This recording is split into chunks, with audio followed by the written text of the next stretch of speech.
Bom dia a todos. Josué, capítulo 22. Um mal-entendido entre os irmãos.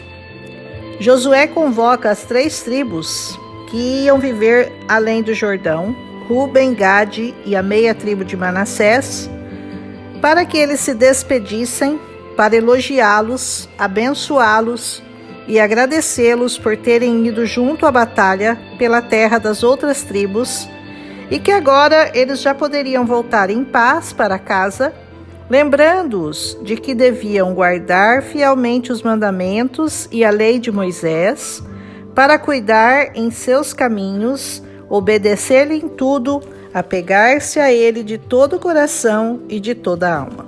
Versículos 1 até os 5. Também lhes diz para levarem todas as riquezas que tinham juntado, rebanho, prata, ouro, bronze, ferro e muitas roupas, e que dividissem tudo com os irmãos que tinham ficado. Versículo 6. Que bonito e animador é ver como eles se preocupavam um com os outros, qualidade típica dos judeus, algo que Moisés tinha ensinado a eles.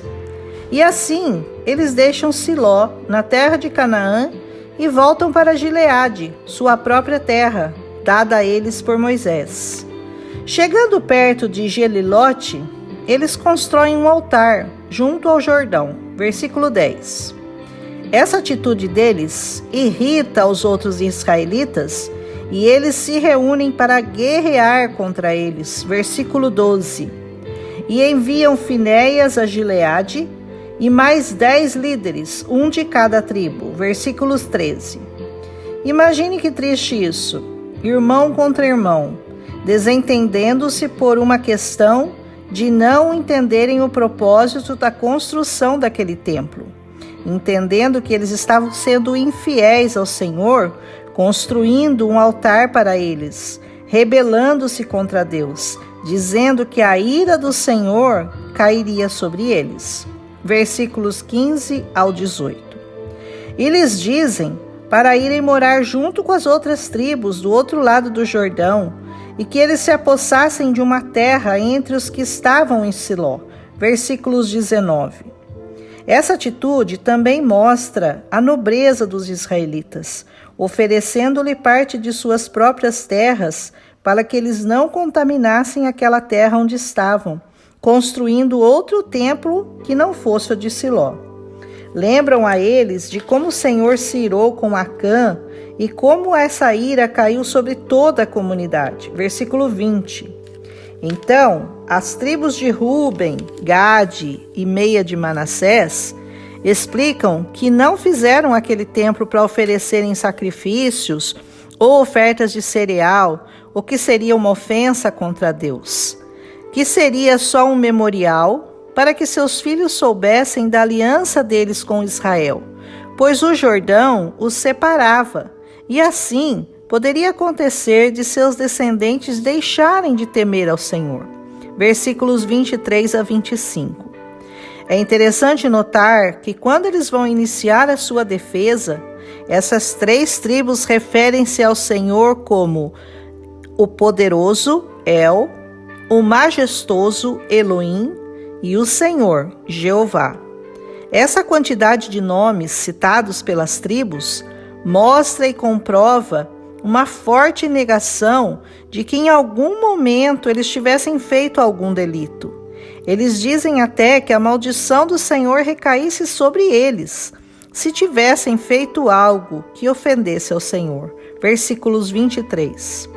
Aquele altar construído era apenas um símbolo de relacionamento entre eles do lado de cá do Jordão e os outros do lado de lá. Versículos 28.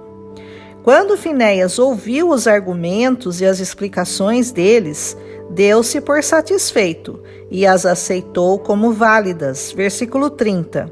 E reafirmou que o Senhor realmente estava entre eles. E aquelas palavras os demoveram da intenção inicial de virem guerrear contra eles. Versículos 31.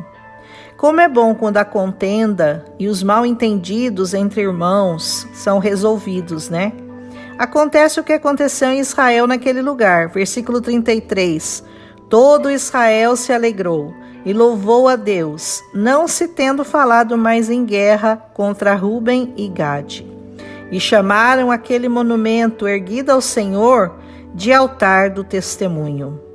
Que sempre possamos dar um bom testemunho entre irmãos, de nosso pacto de amor, aliança, fidelidade e paz entre nós e o nosso Deus. A palavra nos diz em Provérbios 6,16 que 6 coisas o Senhor odeia, e a 7ª ele abomina. As 6 coisas: olhos altivos, língua mentirosa, mãos que derramam sangue inocente, coração que maquina pensamentos maus, pés que se apressam a correr para o mal, uma testemunha falsa que profere mentiras, e a pior delas, a que o Senhor abomina, o que semeia contendas entre irmãos. Segura que isso é forte.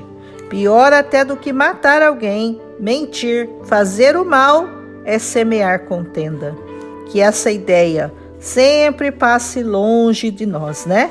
Que Deus nos livre da contenda com irmãos e que nós possamos ser esse altar do testemunho do Deus vivo, reinando, vivendo em nós. Amém? Um abraço.